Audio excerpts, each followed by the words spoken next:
Om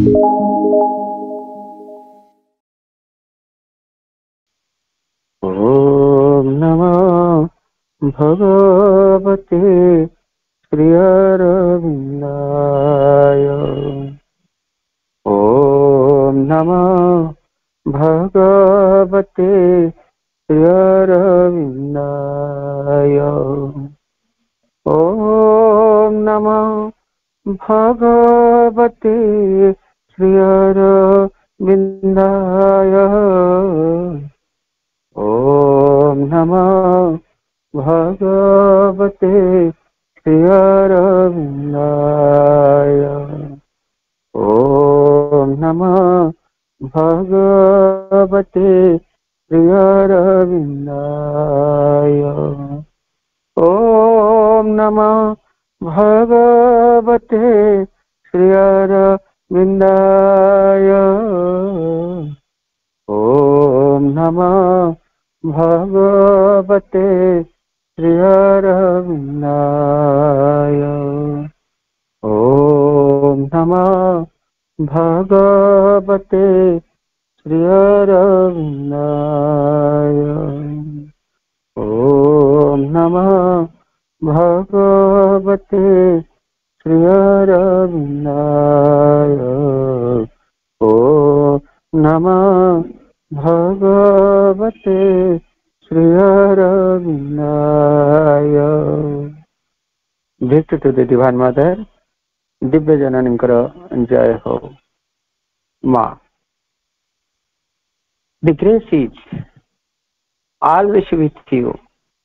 Concentrate in your heart with a silent mind, and you are sure also to receive the guidance and the help you aspire for. The grace is always with you. Concentrate in your heart with a silent mind, and you are sure also to receive the guidance and the help you aspire for. Divya कृपा सर्वदा तुम सहित रही। एक नीरव मन सहित तुम हृदय एकाग्र हुआ एवं तुम्हें निश्चित भाव मार्गदर्शन और साहाय्य पाइब जहाँ तुम्हें आश्रय करुच। दिव्य कृपा सर्वदा तुम सहित रही। एक नीरव मन सहित तुम हृदय एकाग्र हुआ एवं निश्चित भाव मार्गदर्शन और साहाय्य पाइब जहाँ तुम्हें आश्रय करिच। मांकर ये हूँ वाणी। एथर प्रभुंकर वाणी टी पठन करवा। It is by the inner experience and consciousness that one knows a spiritual result, one feels and sees it happening.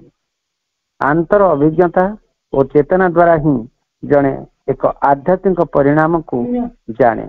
यथार्थ अर्थात यह घटुवार जड़े अनुभव करे और देखे। आंतर अभिज्ञता और चेतना द्वारा ही जड़े एक आध्यात्मिक परिणाम को जाने अर्थात यह घटुवार जड़े अनुभव करे और देखे। प्रभु श्री अरविंदर ये हूँ वाणी।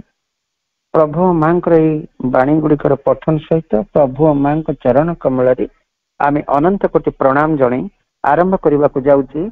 आज ऑनलाइन श्री अरविंद एस्पिरेशन पाठचक्र कार्यक्रम। आज ऑनलाइन श्री अरविंद एस्पिरेशन पाठचक्र उपस्थित होता समस्त भाई आप मान को वंदे मातरम आ प्रणाम। कार्यक्रम आरंभ चलता आम किसी क्षण नीरव ध्यानस्थ हवा प्रभुंकर मंत्रमयी सावित्री आवृत्ति सहित। आज मंत्रमयी सावित्री उच्चारण पृष्ठ संख्या रही 491। आज मंत्रमयी सावित्री को आवृत्ति करने आम अनुरोध करवा। टेक्सास अमेरिका रोथुआ आमर कल्याणपा अधुना से ओडिशा रोचन भुवनेश्वर अपांक अनुरोध करवा मंत्रमयी सावित्री से आवृत्ति करंतु एवं अपांकर मंत्रमयी सावित्री आवृत्ति सहित आम निरवित ध्यानस्थ रहा। समस्त साइलेंस हवा। माँ वंदे मातरम। शुभ संध्या समस्त को प्रणाम।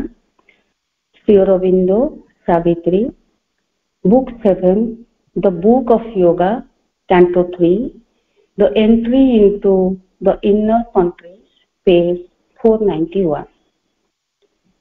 But how shall calm the glory and the flame if mind is cast away into the abyss? For body without mind has not the life, the rapture of spirit sense, the joy of life.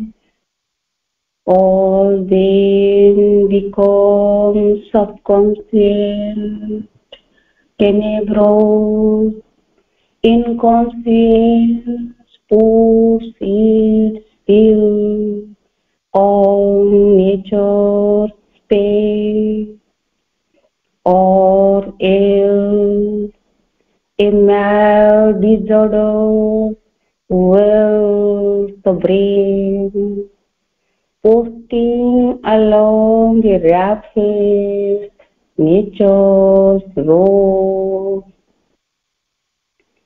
a chaos of disordered impulses in which no light can come, no joy, no peace. This state now threatens, this sea pushed from home, as if in a long, endless, tossing strait, one griffin meet a trampling, hurrying crowd, hours after hours. She trod without release, holding by her wings the senseless mute at bay. Out of the dreadful prey, she dragged her will and fixed her thought upon the Savior name. Then all grew still and empty. She was free. A large deliverance came. A vast calm stay. I while she moved through a blank tranquility of naked light, an invisible sun, a void that was a bodiless happiness, a blissful vacuum of nameless peace. But now a mightier danger from drew near, the priest of bodily mind, the inconscious brute of aimless thought and will had fallen from her.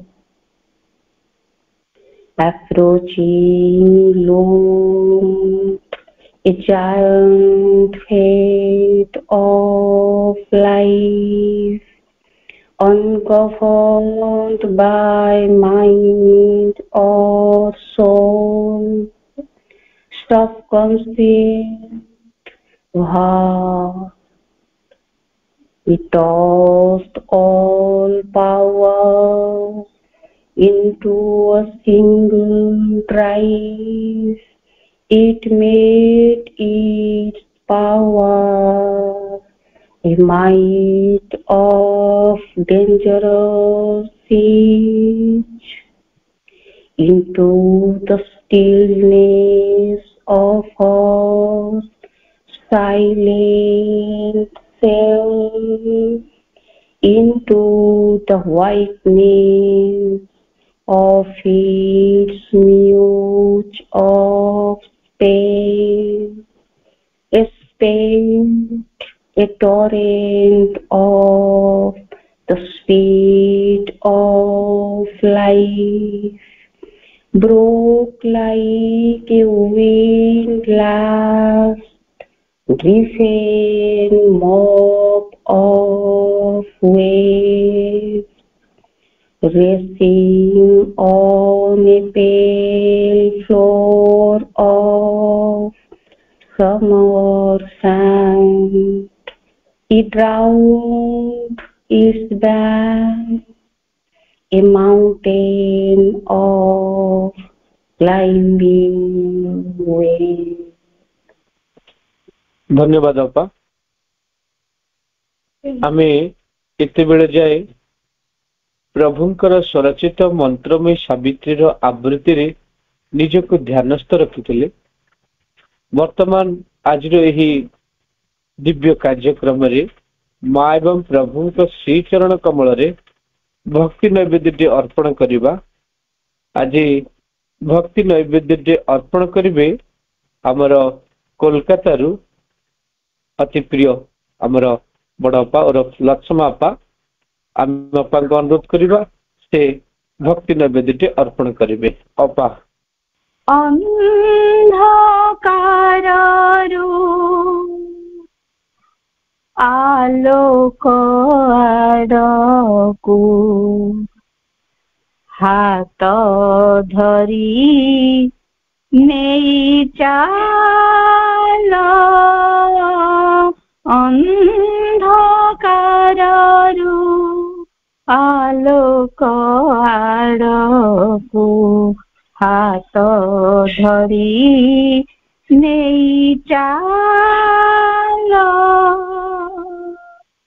अनुभवे मागो अंतरे तुमको अनुभवे मागो अंतरे तुमको रुद्ध दुआर खोल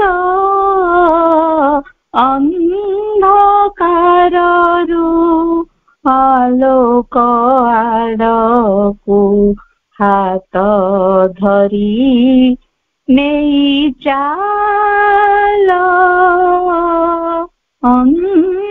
अंधकारु आलोक आड़कु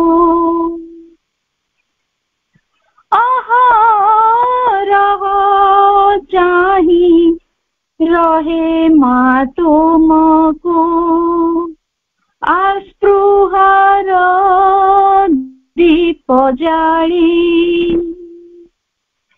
करे आवाहन तुम श्री चरण भक्ति अंजलि भरी अहरह चाहि रहे माँ तुमको आस्पृहार दीप जाली करे आवाहन तुम श्री चरण भक्ति अंजलि भरी हुए पुलकित हुआ विराजित हुआ पुलकित हुआ विराजित हृदय मंदिरे मोर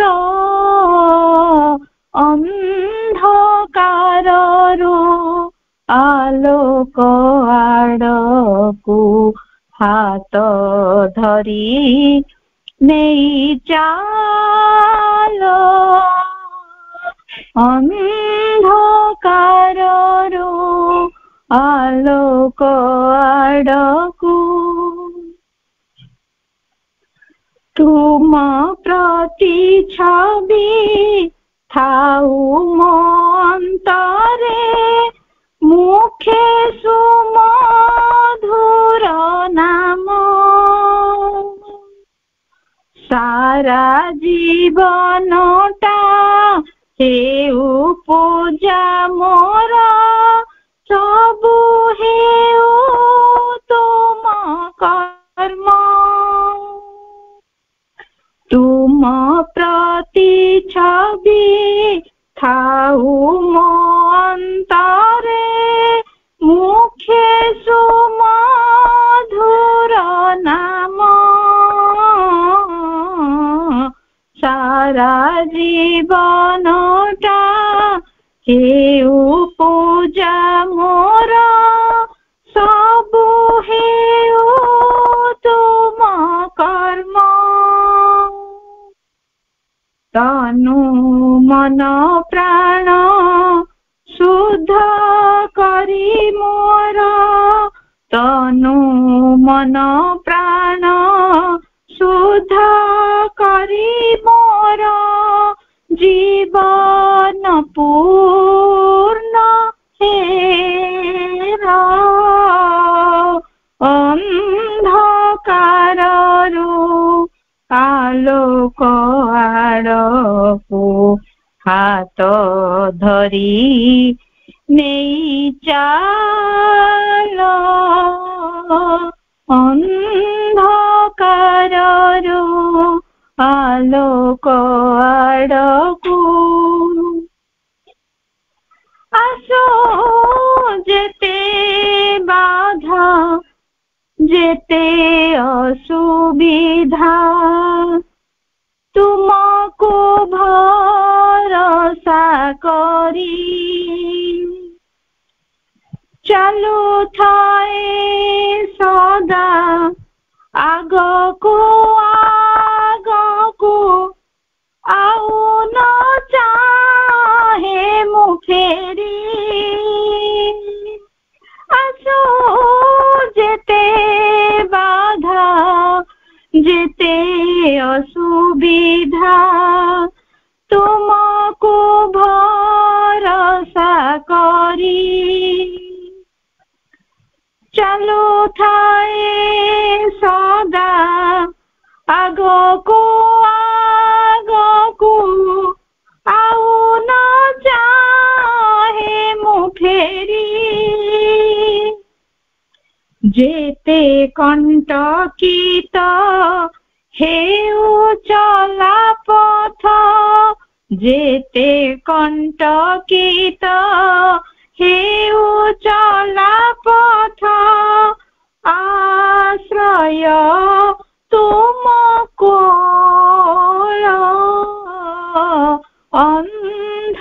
अंधकाररू आलोक आड़कू हाथ धरी नहीं चालो अंधकाररू आलोक आड़कू हाथ धरी नहीं चालो अनुभवे मागो अंतरे तुमको अनुभवे मागो अंतरे तुमको रुद्ध दुआर खोल अंधकाररू आलोक आड़कू हाथ धरी नहीं चालो अंधकाररू आलोक आड़कू ହାତ ଧରି ନେଇ ଚାଲ।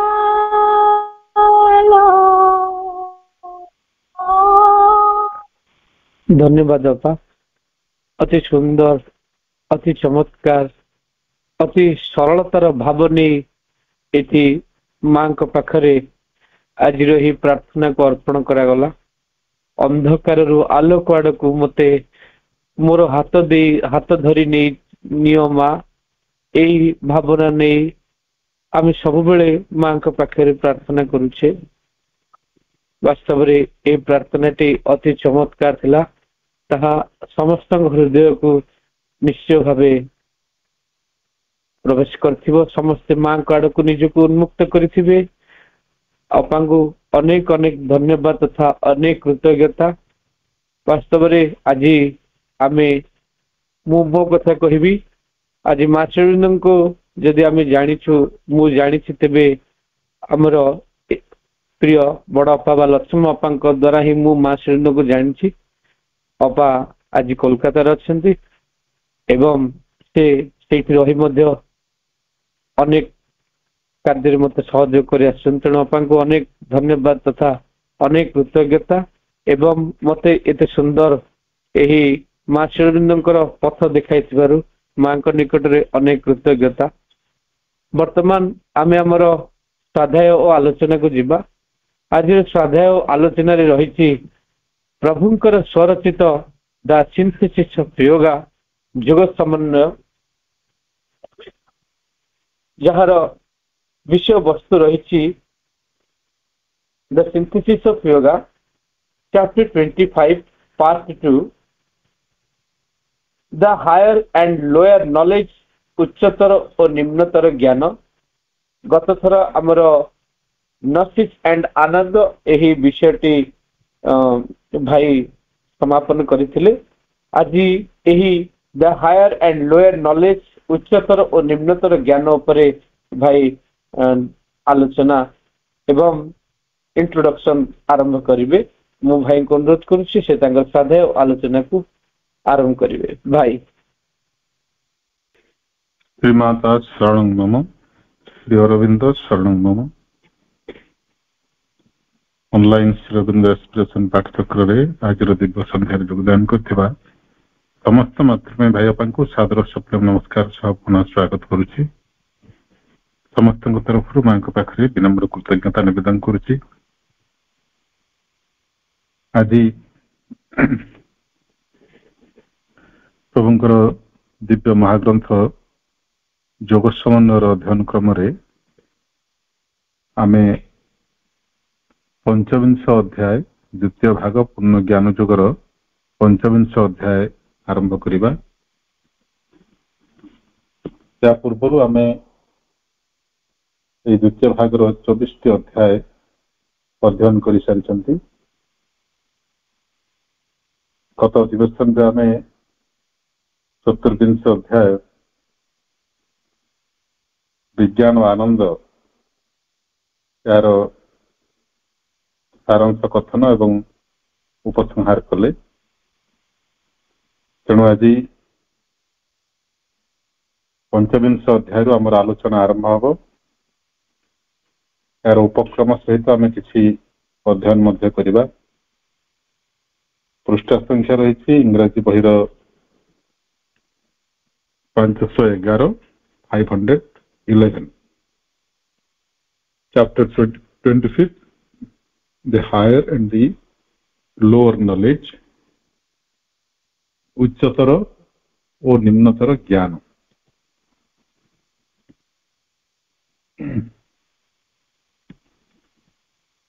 ପ୍ରକୃତରେ এই ଯେଉଁ ପୂର୍ବବର୍ତ୍ତୀ ଅଧ୍ୟାୟରେ ଆମେ ଆନନ୍ଦମୟ ଚେତନା ସମ୍ପର୍କରେ ଅଧ୍ୟୟନ କଲେ, এই ଆନନ୍ଦମୟ ଚେତନାରେ ପହଞ୍ଚି ବା ଉପନୀତ ହୋଇ ବିବର୍ତ୍ତନର ଯାତ୍ରାଟି ଶେଷ ହୁଏ। ତେଣୁ ପୂର୍ଣ୍ଣ ଜ୍ଞାନ ଯୋଗର ଲକ୍ଷ୍ୟ ଯୋଉଟା, ତାର ମଧ୍ୟ ସେଠି ପରିସମାପ୍ତି। ତେଣୁ ଗୋଟେ ପ୍ରକାର କହିଲେ এই ପୂର୍ବ ଅଧ୍ୟାୟରେ ଚତୁର୍ବିଂଶ ଅଧ୍ୟାୟରେ ଆମର ପୂର୍ଣ୍ଣ ଜ୍ଞାନ ଯୋଗର ଯାତ୍ରାଟି ଶେଷ ହେଉଛି। ତେଣୁ ପୂର୍ଣ୍ଣ ଜ୍ଞାନ ଯୋଗ ଭାଗଟି ସେଇଠି ଶେଷ ହେଲା କହିଲେ ଅତ୍ୟୁକ୍ତି ହେବ ନାହିଁ। ଏବଂ ପ୍ରଭୁ ମଧ୍ୟ ସେ କଥା କହିଛନ୍ତି ଏଠି ଆରମ୍ଭରେ,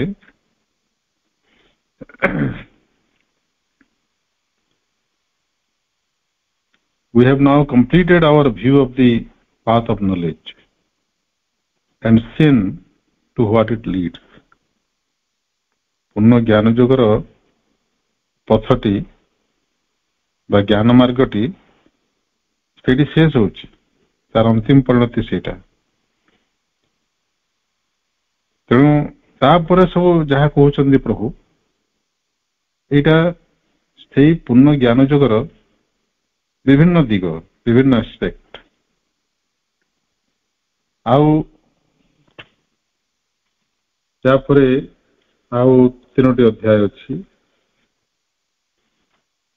ଗୋଟେ ହଉଛି ଅଧ୍ୟାୟ ଉଚ୍ଚତର ଏବଂ ନିମ୍ନତର ଜ୍ଞାନ, ତାପରେ ସମାଧି, ତାପରେ ହଠଯୋଗ ଏବଂ ତାପରେ ରାଜଯୋଗ। এই 4ଟି ଅଧ୍ୟାୟ ପ୍ରକୃତରେ এই ଜ୍ଞାନ ମାର୍ଗର ବିଭିନ୍ନ ଗୁରୁତ୍ୱପୂର୍ଣ୍ଣ ଦିଗ ବା ଗୁରୁତ୍ୱପୂର୍ଣ୍ଣ ଅବସ୍ଥା, ଗୁରୁତ୍ୱପୂର୍ଣ୍ଣ ଅନୁଭୂତି ସମ୍ପର୍କରେ ପ୍ରଭୁ ଏଠି ବିସ୍ତାରିତ ଭାବରେ ଆମ ପାଇଁ ଲେଖିଛନ୍ତି।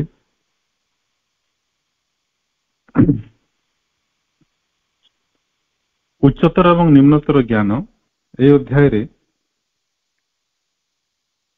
ପ୍ରଭୁ ଜ୍ଞାନକୁ 2ଟି ଭାଗରେ ବିଭକ୍ତ କରିଛନ୍ତି। ଆମେ ଯେଉଁ ଜ୍ଞାନ କହିଲେ ଆମେ ଯାହା ବୁଝୁଛୁ ବା ଜ୍ଞାନର ଯେଉଁ ସ୍ତରରେ ଆମେ ଅଛୁ ବା ଯେଉଁଭଳି ଭାବରେ ଆମେ ଜ୍ଞାନ ଆହରଣ କରୁଛୁ, ଯାହା ଆମେ ଆହରଣ କରୁଛୁ ଜ୍ଞାନ ନାମରେ, এই ସବୁ ନିମ୍ନତର ଜ୍ଞାନ।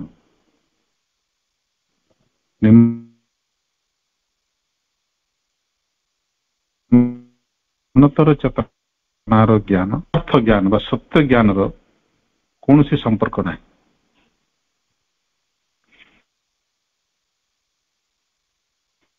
ଅନ୍ୟ ଭାଷାରେ କହିଲେ ଆମେ ଯେଉଁ ଜ୍ଞାନ ଲାଭ କରୁଛୁ ବା ଯେଉଁ ଜ୍ଞାନକୁ ଆମେ ଜ୍ଞାନ ବୋଲି ନାମ ଦଉଛୁ, এটা ପ୍ରକୃତ ଜ୍ଞାନ ନୁହେଁ, এটা ଯଥାର୍ଥ ଜ୍ଞାନ ନୁହେଁ। ନିମ୍ନଭୂମିର ଜ୍ଞାନ ଯାହା ଆମକୁ ଇନ୍ଦ୍ରିୟାନୁଭୂତି ମାଧ୍ୟମରେ ପ୍ରାପ୍ତ ହୁଏ କିମ୍ବା ଗ୍ରନ୍ଥ ସାହିତ୍ୟ ଇତ୍ୟାଦି ଅଧ୍ୟୟନ କରି ପ୍ରାପ୍ତ ହୁଏ, ସବୁ ପ୍ରାୟତଃ ବାହ୍ୟ ଉତ୍ସରୁ ଆସିଥାଏ। କିନ୍ତୁ ଏଇଟା ପ୍ରକୃତ ଜ୍ଞାନ ନୁହେଁ। ଏଇଟା କିଛି ମାନସିକ ତଥ୍ୟାନୁଭୂତି ବା ତଥ୍ୟ ଆହରଣ, ଯାହାକୁ ଜ୍ଞାନ କୁହାଯାଇ ପାରିବ ନାହିଁ। ଯଥାର୍ଥ ଜ୍ଞାନ ଆମର ଅନ୍ତର୍ଚେତନାରେ ଅଛି ଏବଂ ଉଚ୍ଚତର ଚେତନାରେ ମଧ୍ୟ ଅଛି। ପ୍ରକୃତରେ ଜ୍ଞାନର ଗୋଟେ ସ୍ତର ଅଛି, ଯେଉଁ ସ୍ତର ସହିତ ଆମର ଅନ୍ତର୍ଚେତନା ଯେତେବେଳେ ସଂଯୁକ୍ତ ହେଇଯାଏ, ସେ ଉତ୍ସର ଜ୍ଞାନ ତା ଭିତରେ ଉତରି ଆସେ। ସେଇଟା ହଉଛି ସେ ପ୍ରକୃତ ବେଦ, ଯାହାକି ଆମର ଚେତନା ଭିତରେ ସଂଗୁପ୍ତ ହେଇକି ରହିଛି, ତାକୁ କେବଳ ଜାଗ୍ରତ ହେବାର ଅଛି। ପ୍ରକୃତରେ ଏଇଟା ହିଁ ଶିକ୍ଷା। ନିଜ ଭିତରେ ଯେଉଁ ଅନ୍ତର୍ନିହିତ ଜ୍ଞାନ, ଅନ୍ତର୍ନିହିତ ପୂର୍ଣ୍ଣତା, ତାକୁ ପ୍ରକାଶିତ କରିବା, ତାକୁ ବାହାରକୁ ଆଣିବା, ତାକୁ ବାସ୍ତବତାରେ ପରିଣତ କରିବା ବା ତାକୁ ପୂର୍ଣ୍ଣ ରୂପରେ ବିକଶିତ କରିବା, ଏହାର ଅନ୍ୟ ନାମ ହେଉଛି ଶିକ୍ଷା। ଆମେ ଜୀବନରେ ଯାବତୀୟ ଶିକ୍ଷା ମାଧ୍ୟମରେ ଏଇ ଲକ୍ଷ୍ୟ ଆଡକୁ ହିଁ ଗତି କରିଥାଉ। ଅନ୍ତର୍ଚେତନାରେ ନିଜର ଅନ୍ତର୍ଚେତନାରେ ସଂଗୁପ୍ତ ଜ୍ଞାନର ପରିପୂର୍ଣ୍ଣ ବିକାଶ, ଏଇଟା ହିଁ ଆମର ଲକ୍ଷ୍ୟ ହେଇଥାଏ। ଆମର ପାରମ୍ପରିକ बा आधुनिक शिक्षा व्यवस्था केते दूर से लक्ष्य पूरण में सहायक होती सेटा गोटे विराट प्रश्न एवं सेटा एक भिन्न प्रसंग वर्तमान आम से भीतर को जाना किंतु प्रत्यक्ष बा परोक्ष हो से सबु व्यवस्था आमर से अंतस्थ संगुप्त ज्ञान को विकसित व जागृत करने ही उद्दिष्ट एवं परिशेष से उच्चतर चेतना सहित आमको जोड़ी देवाई उद्दिष्ट जहाँकि समस्त ज्ञान उत्स जहाँ सहित युक्त हो गले आमर किसी जानिबार बाकी रहिबो नहीं किंतु आउ टे गभीर को गले आम देखा जे ज्ञान केवल जानिबा नहीं ज्ञान होची सामर्थ्य तेणु उच्चतर ज्ञान कहले से उच्चतर चेतनार सामर्थ्य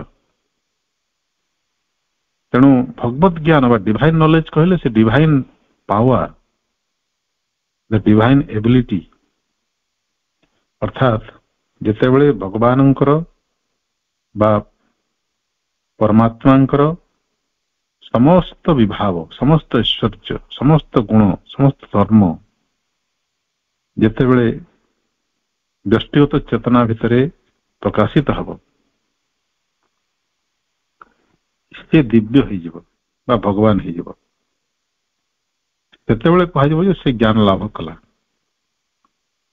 जेपर्यंत तार से अनुभूति उपलब्धि है ना से पर्यंत से पूर्ण ज्ञान प्राप्त करना संपूर्ण रूप से निजे भगवान बा भगवत चेतना सहित एकीभूत अनुभव न करने पर्यंत उपलब्धि न करने पर्यंत पूर्ण ज्ञान प्राप्त होना ही बोली बुझा पड़ो टू पोजेस गॉड से शब्द प्रभु ये व्यवहार कर भगवान को धारण करवा क्योंठी ना सबुठी चेतनार प्रत्येक अंगरे प्रत्येक अवस्था प्रत्येक गतिवृत्ति भगवान को अभिव्यक्त करवा जितेबले से सामर्थ्य हमको प्राप्त हम सेतेबले आम कहीपर आम यथार्थ ज्ञान अधिकारी हेले सेटा से उच्चतर ज्ञान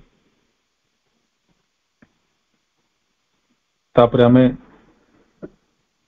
ए उपक्रम सहित अध्याय अध्ययन आरंभ करवा 511 पृष्ठ प्रथम पैराग्राफ प्रभु कहते we have now completed our view of the path of knowledge and seen to what it leads आमे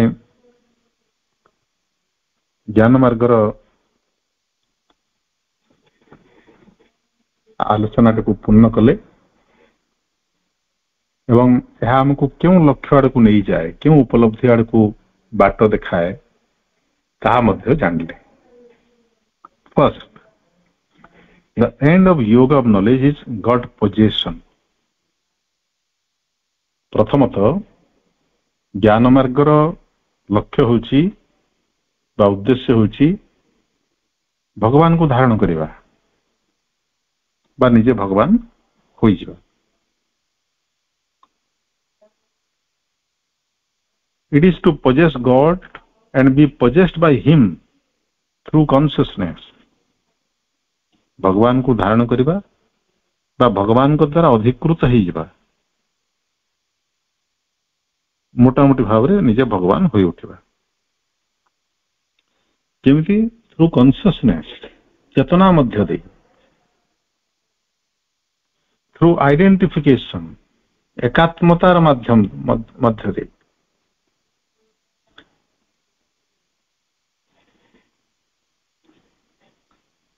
तादात्म्य बा एकात्मता ता द्वारा भगवान सहित एकात्म हो अर्थ एक हो अर्थात निजे भगवान हो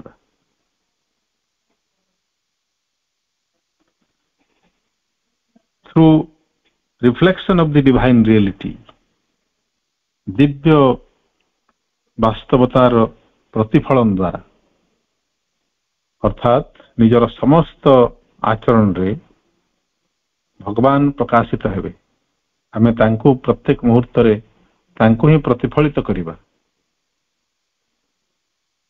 ଏହି ମାଧ୍ୟମରେ ଆମେ ଭଗବାନଙ୍କ ସହିତ ଏକାତ୍ମ ହେବା ବା ଭଗବାନ ହୋଇ ଉଠିବା। ଭଗବାନ ହୋଇ ଉଠିବାର ବିଭିନ୍ନ ଦିଗ ଏଠି ପ୍ରଭୁ ଉଲ୍ଲେଖ କଲେ। ତାଙ୍କ ସହିତ ଏକାତ୍ମ ହେବା, ତାଙ୍କୁ ଧାରଣ କରିବା ବା ତାଙ୍କ ଦ୍ୱାରା ଅଧିକୃତ ହେବା। ଯେମିତି ଜଣେ ଯେତେବେଳେ ପ୍ରେତାବିଷ୍ଟ ହେଇଥାଏ, ପ୍ରେତ ଦ୍ୱାରା ଅଧିକୃତ ହେଇଥାଏ, ସେ ପ୍ରେତ ତାକୁ ଯାହା ନିର୍ଦ୍ଦେଶ କରେ ସେ ତାହା ହିଁ କରେ। ସେ ଆଉ ନିଜେ ଆଗରୁ ଯାହା ଥିଲା ତାର ପରିଚୟ ସେଟା ହେଇକି ରହେ ନାହିଁ, ତାର ପରିଚୟ ହେଇଯାଏ ସେ ପ୍ରେତର ପରିଚୟ। ସେମିତି ଯେତେବେଳେ ଆମକୁ ଭଗବାନ ଅଧିକାର କରିନେବେ, ଆମର ପରିଚୟ ହବ ସେ ଭଗବାନ। ଏବଂ ଭଗବାନ ତ ଗୋଟେ କ୍ଷୁଦ୍ର ବ୍ୟକ୍ତିଗତ ସତ୍ତା, ଗୋଟେ କ୍ଷୁଦ୍ର ଅସ୍ତିତ୍ୱ ନୁହନ୍ତି। ସେ ତ ସର୍ବବ୍ୟାପୀ ଚେତନା, ସର୍ବଶକ୍ତିମାନ, ସର୍ବଜ୍ଞ, ସର୍ବଦ୍ରଷ୍ଟା ଇତ୍ୟାଦି। ତେଣୁ ସେ ସବୁ ଗୁଣ ଯେତେବେଳେ ଆମେ ପ୍ରକାଶିତ କରିବା, ସେଟା ହଉଛି ଗଡ୍ ପୋଜିସନ। ସେଟା ହବ ତାଦାତ୍ମ୍ୟ ଦ୍ୱାରା ଏବଂ ନିଜର ଆଚରଣରେ ପ୍ରତ୍ୟେକ ମୁହୂର୍ତ୍ତରେ, ପ୍ରତ୍ୟେକ ଅବସ୍ଥାରେ ତାଙ୍କୁ ପ୍ରକାଶିତ କରିବା, ପ୍ରତିଫଳିତ କରିବା ଦ୍ୱାରା। But not merely in some abstraction away from our present existence, but here also କେବଳ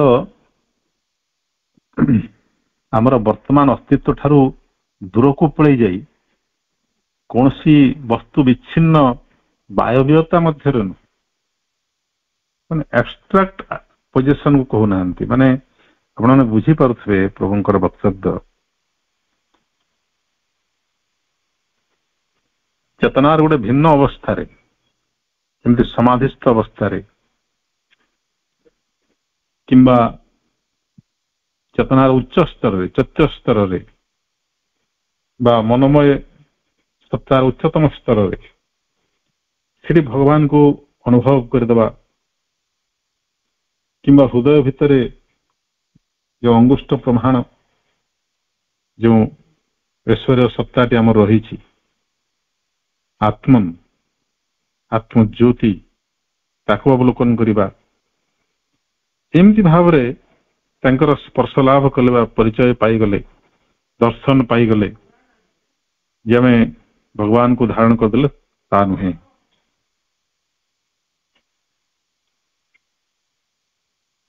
Not away from our present existence, ଆମର ବର୍ତ୍ତମାନ ଯେଉଁ ଅସ୍ତିତ୍ୱ ଅଛି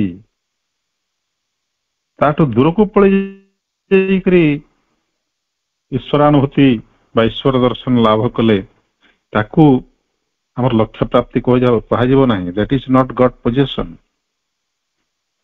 ଏଇ ଜୀବନରେ, ଆମର ପ୍ରତ୍ୟେକ ଅବସ୍ଥାରେ, ସାଧାରଣ ଜୀବନରେ, ଏଇ ପାର୍ଥିବ ଜୀବନରେ, ଦୈନନ୍ଦିନ ଜୀବନର ଯାବତୀୟ କର୍ମ ଭିତରେ, ଯାବତୀୟ ଅବସ୍ଥା ଭିତରେ ଆମେ ତାଙ୍କୁ ପୂର୍ଣ୍ଣ ରୂପରେ ଅନୁଭବ କରିବାକୁ ହବ, ତେବେ ଯାଇ ଆମର ଲକ୍ଷ୍ୟ ସିଦ୍ଧ ହବ।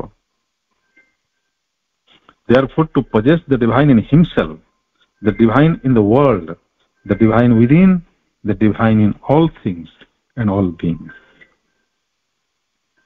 ଆମର ଲକ୍ଷ୍ୟ ହେଉଛି ଏଇଟା, ଭଗବାନଙ୍କୁ ତାଙ୍କ ନିଜ ଭିତରେ ଧାରଣ କରିବା, ତା ସହିତ ତାଙ୍କ ବାହାରେ ପ୍ରକୃତରେ କିଛି ନାହିଁ। କାରଣ ସିଏ ହେଇଛନ୍ତି ବିଶ୍ୱ। ଭଗବାନଙ୍କୁ ନିଜ ଭିତରେ ଧାରଣ କରିବା ଅର୍ଥ ହେଉଛି ସମସ୍ତ ବିଶ୍ୱ ଭିତରେ, ବିଶ୍ୱର ପ୍ରତ୍ୟେକ ଉପାଦାନ ଭିତରେ ଆମେ ତାଙ୍କୁ ଅନୁଭବ କରିବା, ନିଜ ଭିତରେ ମଧ୍ୟ ଏବଂ ନିଜ ବାହାରେ ମଧ୍ୟ। The divine within, the divine without, in all things, ସକଳ ବସ୍ତୁ, ସକଳ ସତ୍ତା, ସକଳ ପ୍ରାଣୀ ଅପ୍ରାଣୀ, ସଜୀବ ନିର୍ଜୀବ, ସକଳ ଉପାଦାନଙ୍କ ଭିତରେ।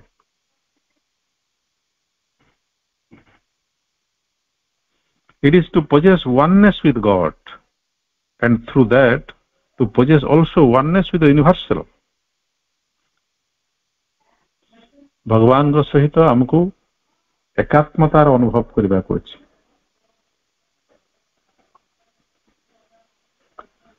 ଦିବ୍ୟତାକୁ ଦିବ୍ୟତା ଭିତରେ ହିଁ ନୁହେଁ, ଏ ଜଗତ ମଧ୍ୟରେ ବି ଦିବ୍ୟତାର ଅଧିକାରୀ ଆମେ ହେବା। ଆପଣା ଭିତରେ ସକଳ ବସ୍ତୁ ଏବଂ ସକଳ ସତ୍ତା ମଧ୍ୟରେ ଦିବ୍ୟତାର ଅଧିକାରୀ ହେବା। ଈଶ୍ୱରଙ୍କ ସହିତ ଏକତ୍ୱବଦ୍ଧ ହୋଇ ବା ଏକାତ୍ମ ହୋଇ ରହିବାର ଅଧିକାର ଲାଭ କରିବା ଓ ତାହାରି ମଧ୍ୟ ଦେଇ ବିଶ୍ୱଗତ ଅସ୍ତିତ୍ୱ ଅର୍ଥାତ୍ ଏହି ବିଶ୍ୱ ଜଗତ ଏବଂ ସକଳ ଅସ୍ତିତ୍ୱ ସହିତ ଏକାତ୍ମ ହୋଇ ରହିବାର ଅଧିକାର ଲାଭ କରିବା। Therefore, to possess the क्षमा करिए, to possess also oneness with the universal, with the cosmos and all existence. भगवानଙ୍କର प्रत्येक व्यक्तिगत सत्ता सहित ତାଙ୍କର ବିଶ୍ୱ ଚେତନା ବା ବିଶ୍ୱଗତ ଅସ୍ତିତ୍ୱ ସହିତ ଏବଂ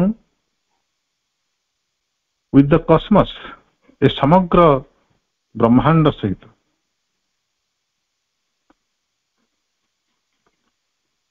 এই ସମଗ୍ର ବିଶ୍ୱ ଜଗତ ଏବଂ ତନ ମଧ୍ୟସ୍ଥ ସକଳ ଅସ୍ତିତ୍ୱ ସହିତ ଏକାତ୍ମ ହେବାର ଅନୁଭୂତି ଆମେ ଲାଭ କରିବା।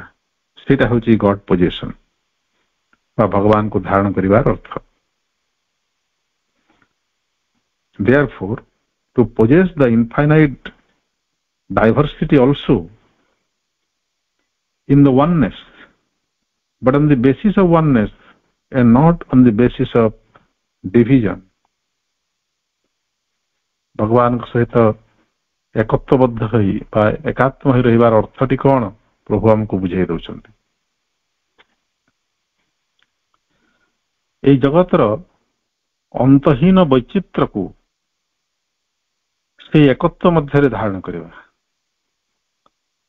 ଏକତ୍ୱର ଅର୍ଥ ନୁହେଁ ଯେ ସବୁ ରଙ୍ଗ ମିଶିକରି ଧଳା ହେଇଯିବ ବା ରଙ୍ଗହୀନ ହେଇଯିବ। ସେ ଅନନ୍ତ ବୈଚିତ୍ର୍ୟ ଭିତରେ ଅନନ୍ତ ରଙ୍ଗର ଯେଉଁ ବୈଚିତ୍ର୍ୟ ଏ ସମଗ୍ର ସୃଷ୍ଟି, ସେ ବୈଚିତ୍ର୍ୟ ସହିତ ଆମେ ତାକୁ ଏକତ୍ୱ ଭିତରେ ଧାରଣ କରିବା। ଏକା ସାଙ୍ଗରେ ଆମେ ଅନୁଭବ କରୁଥିବା এই ସମଗ୍ର ଜଗତ ସମଗ୍ର ଅସ୍ତିତ୍ୱ ହେଉଛି ମୁଁ ଏବଂ ଏହା ଭିତରେ ଆମେ ଅସଂଖ୍ୟ ବୈଚିତ୍ର୍ୟକୁ ମଧ୍ୟ ପୃଥକ ପୃଥକ ଭାବରେ ଅନୁଭବ କରିପାରୁଥିବା। ପୃଥକତ୍ୱ ମଧ୍ୟରେ ଏକତ୍ୱ, ୟୁନିଟି ଇନ୍ ଡାଇଭର୍ସିଟି ବା ୟୁନିଟି ଇନ୍ ଦ ଡିଭିଜନ। କିନ୍ତୁ ଏଇଟା କେବଳ ଏଭଳି ଗୋଟେ ତତ୍ତ୍ୱଗତ ବା ଥିଓରିଟିକାଲ ଅନୁଭୂତି ନୁହେଁ। ଆମେ ଯେମିତି କହୁଛୁ ବିଶ୍ୱ ଭ୍ରାତୃଭାବ, ବିଭିନ୍ନତା ଭିତରେ ଏକତ୍ୱ ଇତ୍ୟାଦି ବଡ ବଡ କଥା ସବୁ ଆମେ ସମାଜ ବିଜ୍ଞାନରେ, ରାଜନୀତି ବିଜ୍ଞାନରେ ଆଲୋଚନା କରୁ। ସେଗୁଡିକ କେବଳ ଶବ୍ଦ ହେଇକରି ଆମ ପାଖରେ ରହିଥାନ୍ତି, ତା ସହିତ ଆମେ ଏକାତ୍ମ ହେଇପାରୁନା, ଅନୁଭୂତି ସହିତ ଆମେ ତାକୁ ଯୋଡି ପାରୁନା। ଯେପର୍ଯ୍ୟନ୍ତ ଅନୁଭୂତି ହେଇନାହିଁ, ଅନୁଭୂତିରେ ପରିଣତ ହେଇନାହିଁ, ଏ ଶବ୍ଦ ଗୁଡିକର କୌଣସି ମୂଲ୍ୟ ନାହିଁ। ଆମେ ଏଇସବୁ ମାନସିକ ଜ୍ଞାନ ଅର୍ଜନ କରି ବିରାଟ ଡିଗ୍ରୀ ପ୍ରମାଣ ପତ୍ର ସବୁ ହାସଲ କରି ଜୀବନରେ ପ୍ରତିଷ୍ଠିତ ହେଇପାରୁ, ସଫଳତା ଅର୍ଜନ କରିପାରୁ, କିନ୍ତୁ ଯୋଗ ସହିତ ଏହାର କାଣିଚାଏ ସମ୍ପର୍କ ନାହିଁ।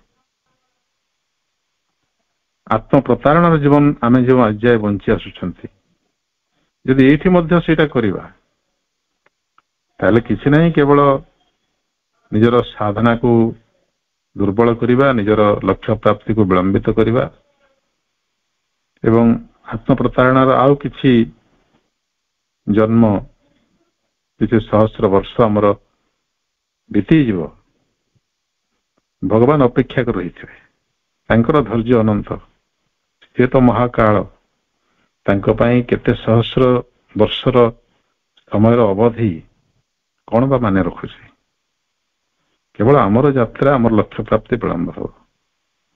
ତେଣୁ ସେଭଳି ଆମେ କରିବା ନାହିଁ। ତତ୍ତ୍ୱଗତ ଭାବରେ ଏସବୁ ଜାଣି କିଛି ଲାଭ ନାହିଁ। ଯେପର୍ଯ୍ୟନ୍ତ ଆମେ ଅନୁଭୂତିରେ ନ ପହଞ୍ଚିଛନ୍ତି, ଅନୁଭୂତିରେ ଉପନୀତ ନ ହେଇଛନ୍ତି, ସେ ପର୍ଯ୍ୟନ୍ତ ଆମେ ସନ୍ତୁଷ୍ଟ ହେବା ନାହିଁ। ଏଇଟା ଆମର ଲକ୍ଷ୍ୟ ହିଁ ରହିବା ଉଚିତ ଏବଂ ସବୁବେଳେ ଆମର ଚେତନାର ସମ୍ମୁଖରେ এই ବିଷୟଟି ରହିଥିବା ଦରକାର। ତାପରେ କହୁଛନ୍ତି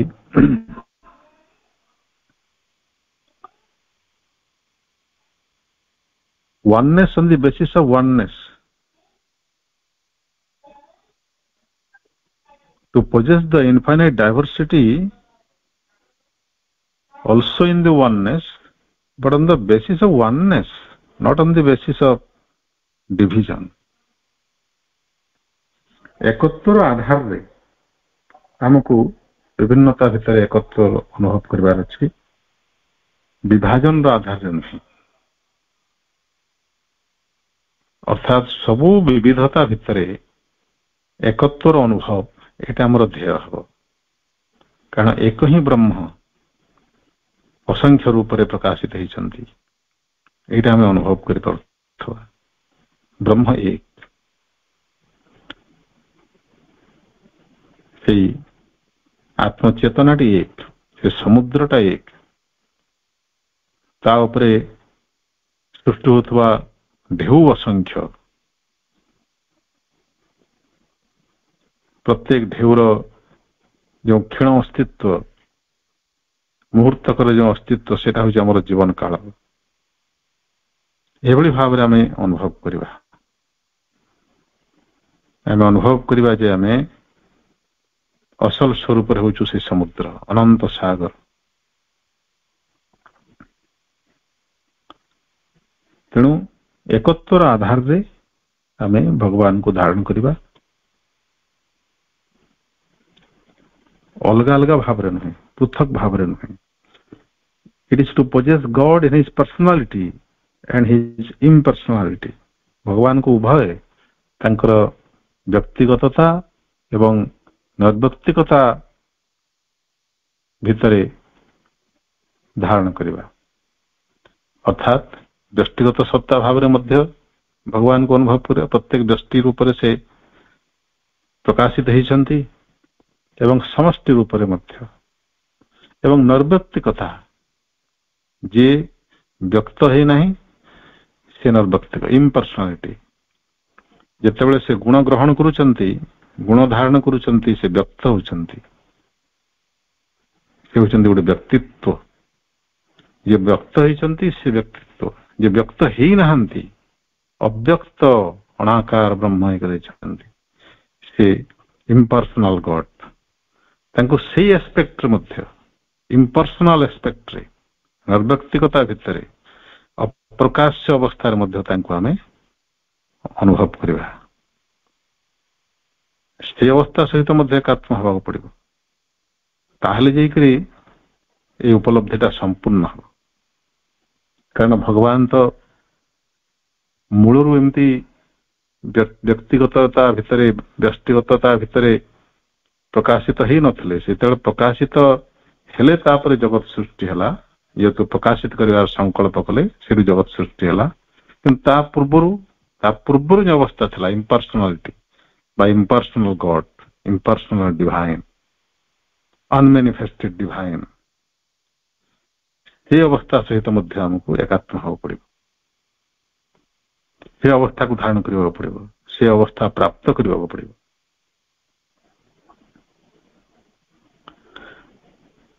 In his purity, free from qualities and in his infinite qualities, शुद्ध रूप रे जे कि गुणातीत से इम्पर्सनल गॉड संपर्क रे कहउछन्ति, तांकर शुद्ध स्वरूप मूल स्वरूप रे से इम्पर्सनल जेतेबेले कोनसी गुण धारण करू नाहंती, गुण धारण कले सिना व्यक्त हेबे, यदि कोनसी गुण नाही से अव्यक्त, एवं जेतेबेले से व्यक्त होचन्ति अनंत गुण धारण करूछन्ति, गोटे दुईटा तो नाही, अनंत गुण तांकर, से समस्त गुण सहित मध्य तांको उपलब्धि करिबा। तेणु किछि भी बात देकिर नुहे। प्रभु देखते एते टिकिनिकी भाव रे ବର୍ଣ୍ଣନା କରୁଛନ୍ତି ସେ ଈଶ୍ୱରଙ୍କୁ ଧାରଣ କରିବାର ଅନୁଭୂତି ଯେ ଏଠୁ କିଛିକୁ ବି ବାଦ ଦିଆଯାଇ ପାରିବ ନାହିଁ।